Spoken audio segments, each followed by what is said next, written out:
दल में एक मजबूत आदमी कुछ तलाश कर रहा था, लेकिन अगले ही लम्हे अफसानवी हाइड्रा अचानक पानी से उछल पड़ा।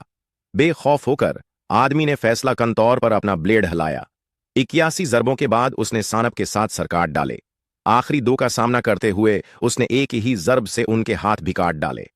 अगला चीलिंग उसके सामने जंगली सोर था। आने वाले सोर को देखकर वो इसके हमले को नजरअंदाज करते हुए एक दरख्त पर चढ़ गया। फिर उसने हथौड़े से सूर के सर पर वार किया। चीलिंग को कामयाबी के साथ मुकम्मल करने के बाद वो एक गार में पहुंचे। यहां का सरपरस्त कोई और नहीं बल्कि नाकाबिल तस्खीर शेर बादशाह था। अचानक शेर बादशाह हरकत में आया। इस आदमी ने अपने जबड़े बंद कर लिए और अपनी पूरी ताकत लगा दी, और इस तरह शेर बादशाह मर्दों का रहनुमा बन गया। और इस आदमी की ताकत की वजह यह थी कि वो देवता जीवस की नस्ल से था। बच्चे की पैदाइश उसकी तौहीन थी। गुस्से में हेरा ने उसे मारने की कोशिश करते हुए उसकी आंखों से 2 सांप निकाले।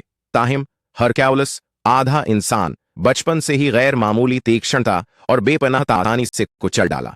जैसे जैसे उसकी शरत बढ़ती गई, अब उसने एथेंस के बादशाह का मुकाबला किया।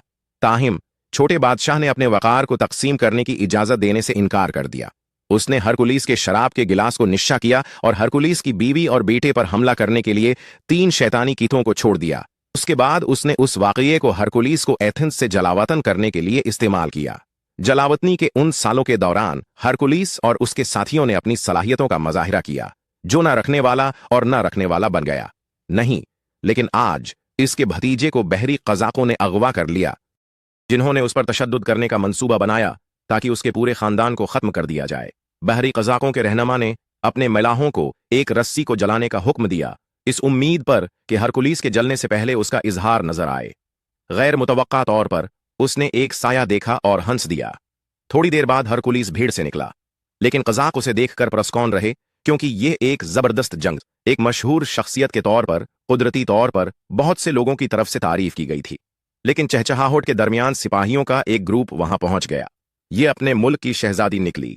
आइए आगे देखते हैं कि आगे क्या चंगारियां खुलेंगी।